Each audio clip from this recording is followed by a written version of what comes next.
అవును, బీఆర్ఎస్ లో బీజేపీలో విలీనం చేద్దామనుకున్న మాట నిజమే. తాజాగా కల్వకుంట్ల కవిత క్లారిటీ ఇవ్వడం జరిగింది. ఇప్పుడు బీజేపీ నేతలు కూడా కవిత మాటలు నిజమే అన్నట్లు మాట్లాడుతున్నారు.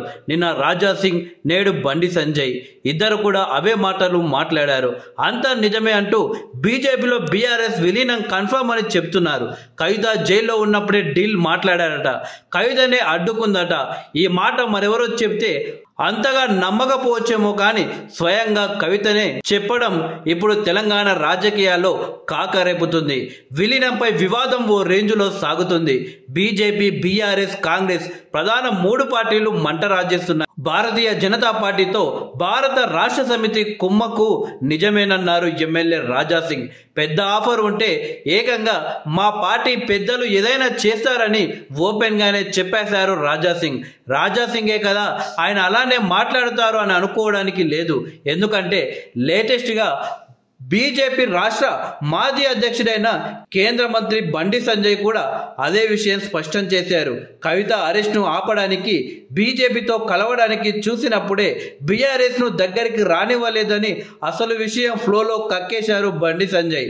బండి సంజయ్ స్థాయి నేత ఈ మాట అనడంతో ఇక వేరే క్లారిటీ ఎవరికి కావాలి, ఎందుకు కావాలి? అయితే బండి సంజయ్ మాటలను బట్టి చూస్తే కవిత అరెస్ట్ అయిన సందర్భంలో బీఆర్ఎస్ ను బీజేపీలో విలీనం చేసే ప్రతిపాదన తీసుకువచ్చారనే తెలుస్తుంది.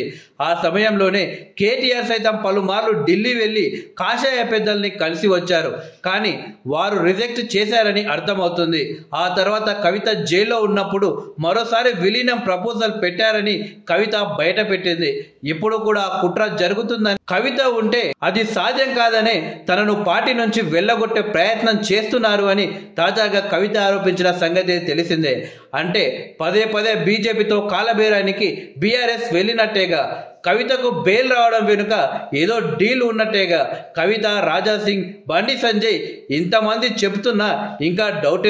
అయితే తాజాగా మీడియాతో మాట్లాడిన బండి సంజయ్ చెప్పాల్సిందంతా చెప్పేశారు. ఆ తర్వాత బీఆర్ఎస్ పై విమర్శలకు దిగారు. బీఆర్ఎస్, బీజేపీలు ఎన్నటికీ కలవు అని చెప్తున్నారు. అవినీతి పార్టీ, కుటుంబ పార్టీని తాము దగ్గరకు రానివ్వమని తెలిపారు. కల్వకుంట్ల ఆర్ట్ ప్రొడక్షన్లో తెలంగాణలో చార్పత్త సినిమా నడుస్తుందని స్టేటర్లు వేశారు. కవిత, కేటీఆర్, సంతోష్, హరీష్ రావులు చార్పత్త అయితే కేసీఆర్ జోకర్ అన్నారు బండి సంజయ్. బీఆర్ఎస్, బీజేపీ కలవడం నిజమేనన్న రాజా సింగ్ వ్యాఖ్యలపై మాత్రం స్పందించేందుకు ఆయన నిరాకరించారు. ఆ విషయం రాజా సింగ్ ని అడగండి అంటూ మ్యాటర్ని సైడ్ చేసి పక్కకు జరిగారు. అంటే ఏదో తేడా జరుగుతుంది అంతా అంటున్నట్టుగానే బీజేపీ, బీఆర్ఎస్ మధ్య ఏదో డీల్ ఉండే ఉంటుంది. విలీనమా లేక పరోక్ష సహకారమా, కాంగ్రెస్ను దెబ్బ కొట్టే వ్యూహమా? మొత్తానికి ఏదో తెలియాల్సి ఉంది.